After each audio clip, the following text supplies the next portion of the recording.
guys, good morning. Welcome back to our channel. Welcome. কি বললাম রে? Hello guys, good morning. Welcome back to our new blog. সবাই কেমন আছো? আশা করছি সবাই খুব ভালো আছো। আমি এখন রাস্তায় কেন? সকাল সকাল কোথায় বা যাচ্ছি? আমি এখন যাচ্ছি গজদের বাড়িতে, কারণ ও আমাকে কাল থেকেই বলে রেখেছিল আজকে হচ্ছে বেচারহাটার ওখানে অলয়চণ্ডী পুজো হচ্ছে, ও দণ্ডি কাটবে, সেই কারণে আমাকে কাল থেকে বলে রেখেছে যাওয়ার জন্য। আমি বলছি হ্যাঁ যাবো। তো সকাল সকাল আমি ওর জন্য রেডি হয়ে একদম বেরিয়ে পড়লাম। দেখতে পাচ্ছ আমার মুখটা দেখেই বোঝা যাবে কি পরিমাণের আজকে রোদ দিয়েছে, আর গরমটাও বিশাল আছে। আমি সকাল থেকে উঠে কিচ্ছু খাইনি, পরিষ্কার জামা কাপড় পরে বেরিয়েছি, স্নানটা করতে পারিনি। কথা কি ক্লিয়ার না ভেজাল আছে? ইরি বাবা, দুপুরবেলায় ভয় পাইছি। ওদের বাড়ি চলে এসেছি। গজা মনে হয় এতক্ষণে চলেও গেছে মনে হয়, কারণ অনেকক্ষণ আগে আমাকে ফোন করেছিল। একেবারে ওই মন্দিরে গিয়ে ওর সাথে দেখা হবে। ও এখনো যায়নি, সৌরভদার গাড়িটা বাইরেই আছে, তার মানে এখনো বাড়িতেই আছে ও। তো এসে দেখছি মেম সাহেব তো রেডি হয়নি, রেডি বলতে স্নানটাও হয়নি। না, আমাকে যখন ফোন করেছিল বললো তুই এক্ষুনি আয়, আমি স্নান করতে যাচ্ছি, আমি তোদের আগেই বেরিয়ে যাব, তুই বাড়ির সবার সাথে যাবি। এসে দেখছি স্নান তো দূরের কথা, ছেঁড়া নাইটি পরে এদিক ওদিক ঘোরাঘুরি করছিল। তো আমাকে বলল যে আলতা পরবো, তা আমি বললাম যে আমাকে দে, আমি আলতাটা সুন্দর করে পরিয়ে দিই। দুই পায়ে ওর জন্য সুন্দর করে আলতা পরিয়ে দিলাম। আর এইদিকে রাহুল দেখো কি সুন্দর ওং এঁকেছে, নেল পালিশ দিয়ে এটা ওংটা এঁকেছে, আমার বড্ড ভালো লাগলো। তারপরে এখানে রান্নাবান্নার তোড়জোড় চলছে বাড়িতে আজকে। তো জেঠু আজকে এই যে মাংস রান্না করছে, মুরগির মাংস প্লাস খাসির মাংস রান্না হচ্ছে। তো আমাকে বলেছে দুপুরে খাওয়া দাওয়া করে যেতে। তো আমরা এখানে পৌঁছে গেছি বেচারহাটে, টোটো করে সবাই মিলে আসলাম একসাথেই, গজাও আমাদের সাথেই এসেছে। তো এই যে মন্দিরে চলে এসেছি, দেখতেই পাচ্ছ পায়েলকে কত সুন্দর লাগছে, তাই না? তো দেখো ভিড়টা, দেখো পেছনে মারাত্মক ভিড়। এই দেখো, এটা হচ্ছে মানে পুজো দেওয়ার লাইন, প্রচুর লম্বা লাইন পড়েছে, মানে বিরাট বিরাট লাইন। আর এই পাশে হচ্ছে শরবত দেওয়া হচ্ছে, যারা যারা দণ্ডি খাটবে আর কি, যারা যারা দণ্ডি খাটবে বলাটা ভুল, সবাইকেই এখানে শরবত দেওয়া হচ্ছে। যা গরম পড়েছে, তারপরেই হঠাৎ দেখা হয়ে গেল বান্ধবীর সাথে। তো ওর এখানেই বাড়ি, বেচারহাটের এই সাইডেই বাড়ি। তো প্রায় অনেকজনের সাথেই দেখা হয়েছে, তো একটু কথা বললাম। তারপরে এই যে এখানে গজা দেখো দাঁড়িয়ে আছে, পুজো দেওয়া হয়ে গেছে, কাকিমা আমাদের জন্য লাইন রেখেছিল। আর এখানে এই যে ঘট আসছে, মানে এটা যখন আসছিল না আমার পুরো গায়ে কাঁটা দিয়ে দিয়েছিল, কি বলবো। প্রচণ্ড জাগ্রত, এখানে সবার মনস্কামনা পূর্ণ হয় আমি শুনেছি, আর আমিও খুব বিশ্বাস করি। তো এক ডাকে আমি চলে এসেছি যখনই শুনেছি যে অলয়চণ্ডী পুজোতে আসবো বেচারহাটের এখানে। তো আমি দেখার জন্য খুবই এক্সাইটেড ছিলাম, তো ওর জন্য আমি চলেও এসেছি। তো মানে মনটা ভরে গেল দেখে।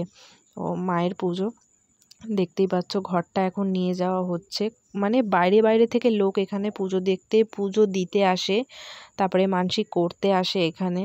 তো সবারই এখানে মনের ইচ্ছে পূর্ণ হয়েছে। তো আমিও মায়ের থেকে চেয়েছি, পূর্ণ হলে আমিও সেটা পূরণ করব। তারপরে যা গরম পড়েছে, এখানে চলে এসেছি সেই স্কুল লাইফের ইমোশন, বরফ পানি খেতে। এটা তো মানে মারাত্মক, আইসক্রিমের থেকেও।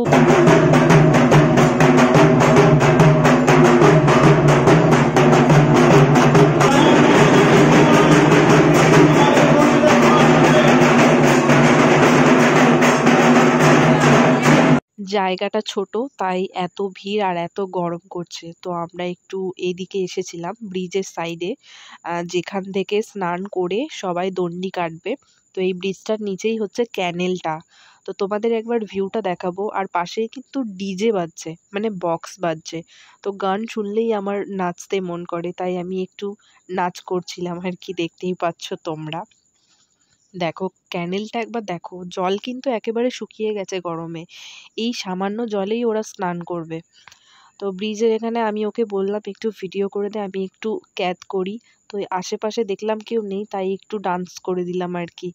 তো বেশ ভালো লাগলো। যারা আমার ভিডিওটা দেখো, লাইক করো, তাদের জন্য ওই ফ্লাইং কিসটা।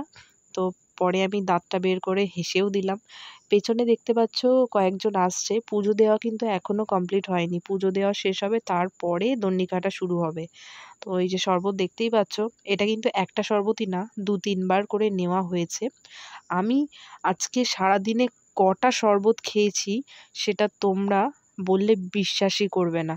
বলছি দাঁড়াও, তার আগে দেখা করাই এই মিষ্টুর সাথে। মিষ্টু হচ্ছে সৌরভদার বোন, দিদার বাড়ির বোন। তো ও কিন্তু গরমে ন্যাড়া হয়ে গেছে, দেখতেই পাচ্ছ। এর আগেও কিন্তু মিষ্টুকে তোমাদের দেখিয়েছি ব্লগে। তো প্রচণ্ড গরম, আমার মুখটার দিকে একবার তাকিয়ে দেখো, মানে জল কেটে কেটে পড়ছে, মানে আমি গরমে একদম গলে জল হয়ে গেছি। আর পায়েল পাশ থেকে বসে বসে হাসছে, আর মিষ্টু ভাবছে কি করছে মাম্পি দিদি এটা। তো লাস্টে আমরা এই যে সাইন দেখাচ্ছি, মানুষ আমাদের পাশে আছে। তো যাই হোক, এই যে গজা দেখতেই পাচ্ছ, ও দণ্ডি খাচ্ছে। মানে যা গরম না, ওর অবস্থা পুরো খারাপ হয়ে গেছিলো এই দণ্ডি কাটার পরে। তো তোমাদের দেখাই, এরপরেই কিন্তু পাঠা বলি হবে। সেটা আমরা দেখতে পারিনি, কারণ দণ্ডি কাটার পরে গজার অবস্থা খুব একটা ভালো ছিল না, আর আমাদের সবার অবস্থাই গরমে খুব খারাপ হয়ে গেছিলো। তাই এটা হয়ে যাওয়ার পরেই আমরা বাড়ি চলে গেছিলাম। তো এই যে কাকিমাও সাথে সাথে যাচ্ছে, পেছনে স্নেহার মাও আছে, মানে গজা, ওর ভালো নামই স্নেহা। তো দেখতেই পাচ্ছ এখানে কিন্তু ছোটোর মধ্যে মেলাও বসেছিল, কত পুতুল দেখতে পাচ্ছ। আমার কিন্তু বড্ড ভালো লাগে এসব পুতুল, টেডি, এইসব খুবই ভালো লাগে। তো আমি ভিডিও করছিলাম। ছোটোর মধ্যে বেশ ভালোই মেলাটা বসেছিল, আর এখানে বাতাসা ছোড়া হচ্ছিল। তো আমি কয়টা বাতাসা পেয়েছি। মজার জিনিস কি জানো, একটা বাতাসা আমার পিঠে এসে লেগে গেছে। তো দুইজন পেছন থেকে হাসাহাসি করছিল, বলছিল দিদি তোমার পিঠে বাতাসা উড়ে এসে জুড়ে বসেছে। তো আমি আবার সেটা নিলাম। তারপরে কিন্তু চকলেটও ছোড়া হয়েছে, এই চকলেটগুলো আমি কুড়িয়ে উদ্ধার করেছি, দেখতেই পাচ্ছ। এগুলো বাড়ি গিয়ে ধুয়ে পরিষ্কার করে তারপর খাবো। তো এই যে আমরা টোটোতে বসে পড়েছি, টোটোতে বসার আগে কিন্তু আরেক জায়গায় শরবত দিচ্ছিল, সেখানে 2 গ্লাস নেওয়া হয়ে গেছে। তো 2 হাতে দুটো, দেখতে পাচ্ছ। মানে শরবত খাওয়ার জন্য আজকে টোটোতে যে কত স্ট্রাগল করতে হয়েছে, সেটা তোমরা না দেখলে বুঝতেই পারবে না। সেই সকাল থেকে আসার পর, মানে আমি না খেয়েই এসেছিলাম, সকাল থেকে আমি নির্জলা উপোস ছিলাম বললেই চলে, কিচ্ছু খাইনি। তো টোটোতে আস্তে আস্তে আরও এক জায়গায় শরবত দিচ্ছিল, সেখান থেকেও 2 গ্লাস নিয়েছি 2 হাতে, দেখতেই পাচ্ছ। আর টোটোতে যারা চেপেছো তারা জানো খুব ভালো করে, যে টোটোয় চেপে মানে ঠিকঠাক বসাই যায় না, কিছু খাওয়া তো অনেক দূরের ব্যাপার। মানে প্রচণ্ড ঝাঁকুনি হচ্ছিল। আর সকাল থেকে আমি আর পায়েল দুজন মিলে প্রায় 12 গ্লাস শরবত খেয়েছি এই রোদ গরমে, যার কারণে আমার প্রচণ্ড ঠান্ডা লেগেছিল, জ্বরও এসেছিল। তো ভিডিওটা একদিন পরে দিচ্ছি বলে আমি তোমাদের ক্লিয়ার করলাম ব্যাপারটা, যে প্রচণ্ড এই রোদ গরমে কেউ ঠান্ডা খেও না। আমি খেয়ে যেই ভুলটা করেছি, আমার প্রচণ্ড ঠান্ডাও লেগেছিল, জ্বরও এসেছিল। তো টোটোটা যে হারে কাঁপুনি দিচ্ছে, আমি তো খেতেই পারছিলাম না। তো যাই হোক, অনেক কষ্ট করে আমি আর পায়েল দুজনেই শরবতটা খেয়ে শেষ করলাম। তারপরে বাড়ি চলে এসেছি। বাড়ি এসে এই যে এখানে দিদা সবাইকে ঠাকুরের ফোঁটা দিচ্ছিল, আমি নিয়ে নিয়েছিলাম, ওদেরটা আর কি ভিডিও করছিলাম। পাশে কাকিমা আছে, পায়েল এখান থেকে বলছে সুতোটা আমার হাতে বেঁধে দাও বেঁধে দাও। তা ঠাকুমা বলছে যে দাঁড়া দিচ্ছি। তো কাকিমাকেও এখানে দিল ফোঁটা পরিয়ে। আমার নেওয়া হয়ে গেছে, আমি আর সুতোটা বাঁধিনি, আর কেউ বাঁধবেও না, তাই পুরো সুতোটাই আর কি পায়েলের হাতে বেঁধে দেওয়া হলো। তো প্রচণ্ড টাইট করে বেঁধে দিয়েছিল, যেই কারণে ও আমাকে পরে বলল যে মাম্পিদি তুমি একটু ভালো করে খুলে বেঁধে দাও তো। তারপরে আমরা দুপুরে খেতে বসে পড়েছি। যারা পুজো দিয়েছে তারা টোটালি নিরামিষ খেয়েছে, আর এখানে হয়েছিল ভেজ ডাল, মাংস আর আলুর দম, আর শাক ছিল। তারপরেই তো মুখের অবস্থা খুব খারাপ ছিল, কারণ প্রচণ্ড রোদে ঘোরা হয়েছে, অতিরিক্ত রোদে ঘোরা হয়ে গেছে। যে কারণে পায়েলকে আমি বললাম পায়েল একটু ফেস ওয়াশ করে দিত, আর এরকম মাসাজ করে দে। আর আমার মুখে কেউ যদি ফেস ওয়াশ করে দেয়, মাসাজ করে দেয় না, খুব আরাম লাগে, আমার খুব ভালো লাগে। তো পাশে এখানে কাকিমা বক বক বক বক করছিল, আমিও বক বক করছিলাম। ওদের বাড়িতে এসে খাওয়া দাওয়া করলাম, মুখটা ভালো করে ধুলাম, এখন আবার বেরিয়ে পড়েছি বাড়ি গিয়ে স্নান করব, কারণ আজকে যা গরম ছিল, বিভৎস গরম ছিল। এখন 3:30 4:45 এরকম বাজবে। তো যাই গিয়ে ফ্রেশ হই, যদি বিকালে বেরোনো টেরোনো হয় তাহলে তখন যাব। এখানটা একটু হাওয়া দিচ্ছিল, তাই চুলটা খুলে নিয়ে একটু ক্যাত মারছি।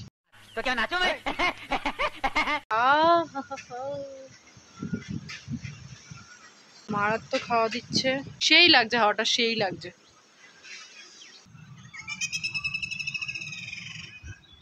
বিকেলবেলায় ঘুটির বাগানে আমি আর বান্ধবী এসেছিলাম, শুটকি বান্ধবী, দুজনে বসার জন্য। তারপরেই দেখছি ও বাবা ঘন মেঘ করে আসছে, বিশাল ঝড় হবে, বৃষ্টি হবে, তাই পালিয়ে যাই। তেমনি কর, সেই দিনকার মতন হাওয়া দেবে, পালা, দৌড়া দৌড়া, ঝড় দিয়েছে, পালা পালা রে। তো গাইস ভিডিওটা এই পর্যন্তই। যদি ভালো লাগে অবশ্যই লাইক কমেন্ট শেয়ার করে দেবে, আর যারা আমার চ্যানেলে নতুন আছো প্লিজ চ্যানেলটাকে সাবস্ক্রাইব করে দেবে। খুব তাড়াতাড়ি দেখা হচ্ছে তোমাদের সাথে নেক্সট ভিডিওতে। ততক্ষণ সবাই ভালো থেকো, সুস্থ থেকো, টাটা।